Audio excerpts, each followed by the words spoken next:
El tema de las vacunas, el origen, de dónde están llegando, el papel de las naciones desarrolladas y poderosas del mundo, específicamente Estados Unidos y China, ha comenzado a generar un debate de cómo deben manejarse las naciones que aspiran a mantener el liderazgo en las relaciones económicas internacionales y en consecuencia obliga a un análisis cuidadoso de por qué algunas naciones han sorprendido al mundo, algunos gobiernos, cuando se han prácticamente encerrado y dicen que primero los americanos, los estadounidenses en materia de vacunas, y por qué otros que lograron controlar muy tempranamente el tema de la propagación del virus, como es el caso de China, se ha convertido en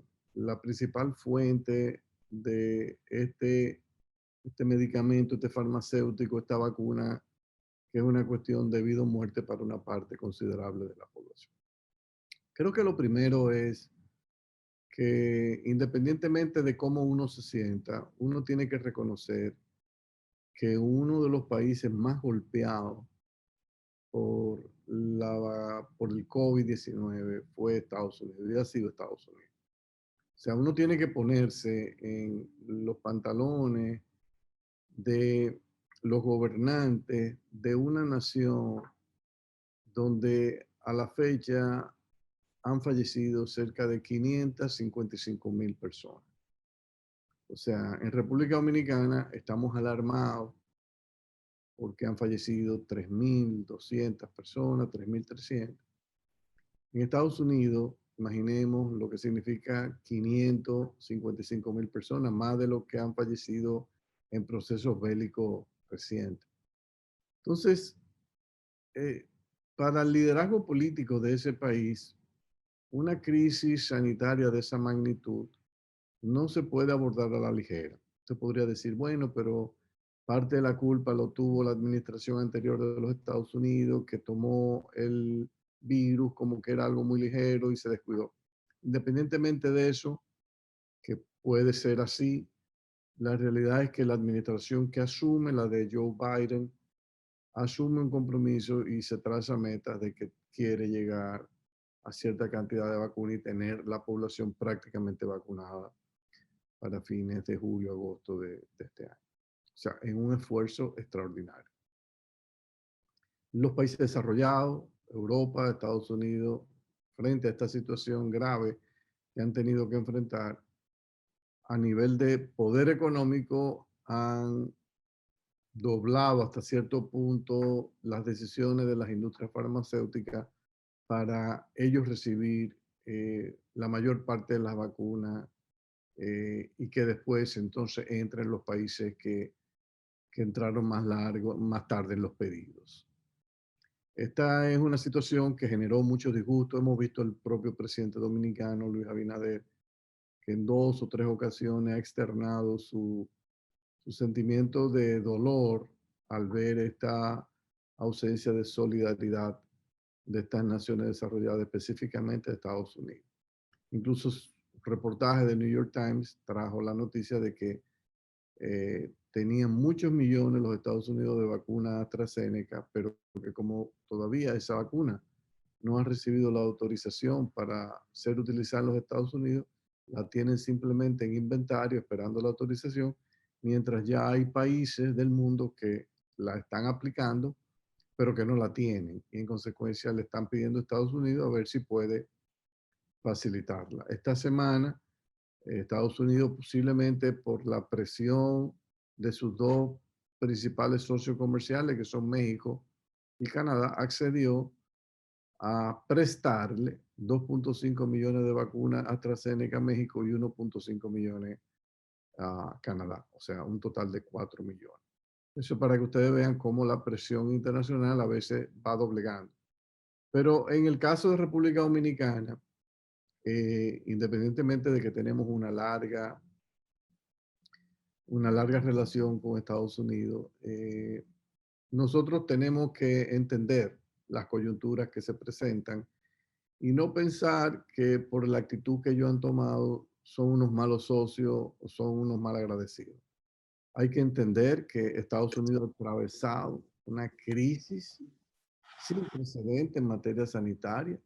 Ha sido junto con Brasil y quizás países como Italia, los países más golpeados por este virus y en consecuencia uno tiene que ser comprensivo cuando ellos insisten de primero los americanos en el proceso de vacunación. Recordemos también que nosotros tenemos más de 1 millón de dominicanos viviendo en los Estados Unidos y que ellos están en esa lista y se han ido vacunando. Entonces, frente a eso, ha surgido la presencia agresiva, inteligente, visionaria, sobre todo visionaria de China, que ha dicho, no, pero mira, yo estoy aquí. Por un lado, el gobierno dona una parte de las vacunas de una de las industrias farmacéuticas de ellos y otra que es la que está viniendo mayoritariamente a la República Dominicana, el gobierno dominicano, muy inteligentemente, con mucha agresividad, ha logrado adquirir una buena cantidad. Esta semana vimos cómo llegaron 1 millón de las vacunas de Sinovac y 50.000 donadas por el gobierno chino de Sinopharm. O sea, si uno analiza el caso dominicano, al día de hoy, antes de iniciar este proceso de vacunación, el 96% de las vacunas que nosotros habíamos colocado eran de origen chino, el resto de la India. Entonces, no hay duda de que ha habido una mayor solidaridad entre las economías emergentes del mundo que en la relación norte-sur, o sea, pero es comprensible, lo vuelvo y lo digo, porque la crisis ha sido muy grande y ha golpeado muy duro al pueblo de los Estados Unidos y recordemos que ese país lo gobiernan políticos y esos políticos tienen un constituency al cual tienen que responder. Los dominicanos que estamos aquí no participamos ni votamos en las elecciones de Estados Unidos. Quienes votan allá son los norteamericanos y ellos quieren ver a un presidente y a un gobierno realmente preocupado por vacunar a su gente. Como nosotros aquí queremos ver al gobierno del presidente Luis Abinader realmente enfocado en acelerar este proceso de vacunación. O sea que no creo que es conveniente que ahondemos en la actitud de Estados Unidos. Debemos dejar eso a un lado, reconocer la situación que ellos han tenido que atravesar y esperar que en un futuro quizás cercano, cuando ellos ya tengan la mayor parte de la población vacunada, que excedentes de vacunas que ellos tengan la puedan distribuir entre los países de la América Latina, que están muy rezagados en este proceso, con excepción de Chile, que es el país que más ha vacunado, que más efectividad ha tenido, fundamentalmente también con vacunas chinas. Cuando uno ve el mapa latinoamericano, el 70% de todas las vacunas que se habían puesto al 17 de marzo pasado en la región eran vacunas chinas. O sea, si China no hubiese estado presente en esto y si los países no hubiesen restablecido relaciones intensas, comerciales, y diplomáticas con China, como lo han venido haciendo en cadena de hace muchos años, esta situación del COVID habría que reconocer que sería mucho más delicado. Entonces, ¿cuál es el mensaje que uno le gustaría enviar ya en esta coyuntura? Este avión cuando llegó llenó de felicidad al pueblo dominicano y al gobierno, porque ahí llegó 1.050.000 vacunas. El mensaje es el siguiente, pienso yo, no se duerman. Ya el presidente Abinader había dicho que estaban asegurando 4 millones más en abril y 4 millones más en mayo. Tratemos de asegurar eso, prepagarlo si hay que prepagarlo, eso no importa lo que cueste. Adelántense, si hay que fletar aviones, flétenlo, porque este 1.050.000 vacunas que llegó, de esos 700.000 se van a usar para la segunda vacunación, el segundo shot. O sea que solamente tendríamos 300.000 nuevas vacunas para una primera inyección. Entonces, hay que garantizar que el flujo continúe. Olvidémonos de las otras que vienen en camino. Si después vienen en camino, tenemos dos opciones. O la vendemos o la donamos. Y eso nos va a dar algún tipo de retorno. Yo creo que lo importante es ahora hacer todo lo que haya que hacer, si hay que cabildear con el gobierno chino para que a su vez le baje presión a estas empresas privadas, que eso funciona ya, que lo haga, cabildiemos. Si tenemos que ser más abiertos en nuestras relaciones diplomáticas con China, yo pienso que tenemos que hacerlo. Yo creo que aquí se ha perdido de vista eh, de que China es un player, de verdad, no es un relajo. O sea, es una economía que en términos de PPP, de paridad de poder adquisitivo, es la economía más grande del mundo. Es la economía tecnológicamente que va al ritmo, a la frontera de lo que es el desarrollo de infraestructura. No hay ningún país del mundo hoy día con los niveles de infraestructura física y tecnológica que tiene China.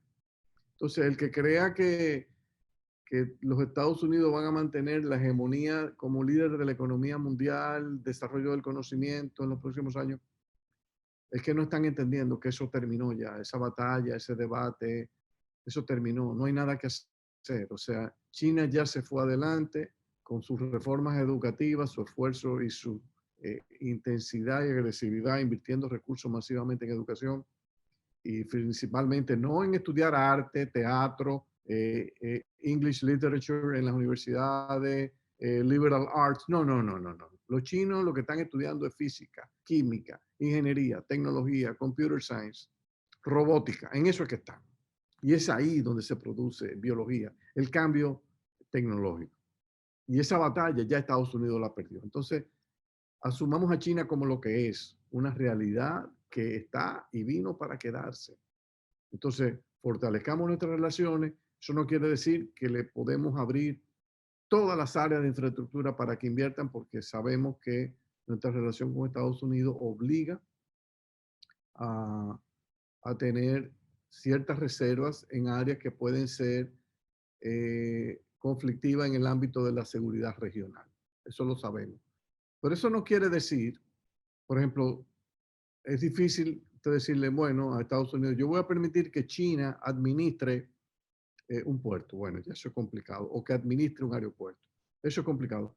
Pero no hay nada que impida que la construcción, digamos, los EPC, sean hechos por conglomerados chinos.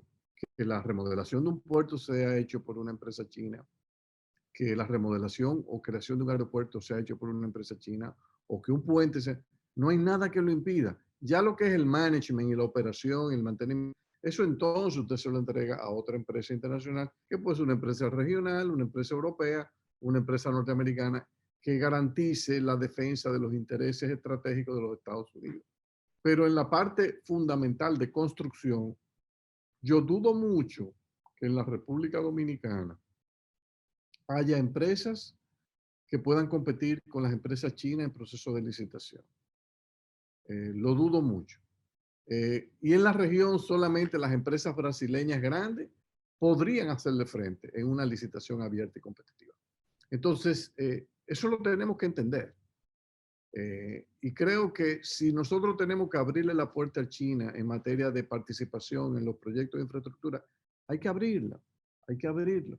No va a ir bien siempre y cuando nosotros podamos tener el mandato de que o lo hacemos con deuda emitida por nosotros o nos endeudamos con ellos, pero con la salvedad de que ellos no asumen nunca la operación y el mantenimiento, si son áreas conflictivas. Pero de todas maneras, creo que el gobierno ha hecho muy bien en caerle encima a China en procura de las vacunas y nuestra exhortación es simplemente tratemos de que lleguen lo antes posible este tercer pedido de 4 millones que habló el presidente Luis Abinader.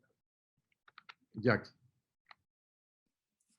Andy, ciertamente, pues cuando uno ve cómo ha ido la implementación en otros países, la opción de contar con China a tiempo ha sido una gran ventaja.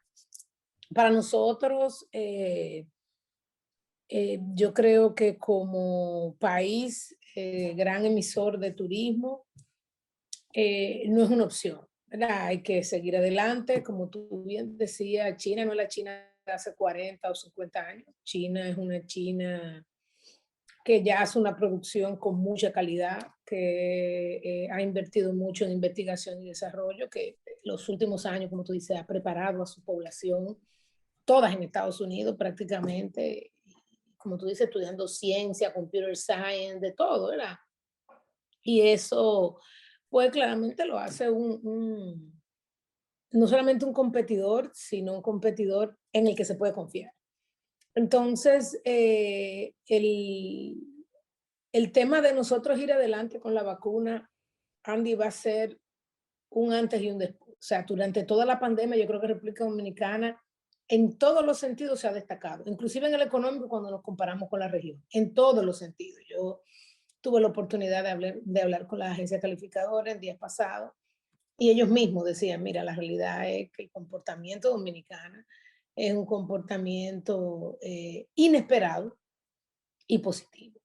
Entonces, como tú bien dices, lo importante es que llegue la vacuna, que ya se comenzó con la segunda dosis, Andy, y hay gente que se está poniendo su segunda dosis.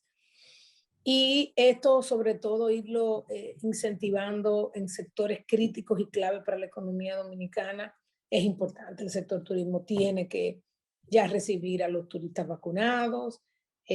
Nos convertimos en un destino todavía más atractivo al estar totalmente vacunado y podemos comenzar a tiempo con el proceso de recuperación económica. Hospitality, hoteles, bar, restaurantes, lo que prácticamente y todo el sector nos mantiene de no estar creciendo mucho más. Yo particularmente creo que si nosotros hacemos el proceso de vacunación con la celeridad que tenemos y no bajamos el pace que estamos llevando, Andy, podríamos esperar tasas de crecimiento este año muy superiores a las que se están estimando tanto Banco Central como CEPAL y como otras entidades. Y ya la vacuna se convierte en un tema que va de lo sanitario a lo económico y con eso abrir un año 2022 muy diferente para la República Dominicana. Se nos acabó el tiempo de este segmento, nos vemos en el próximo segmento.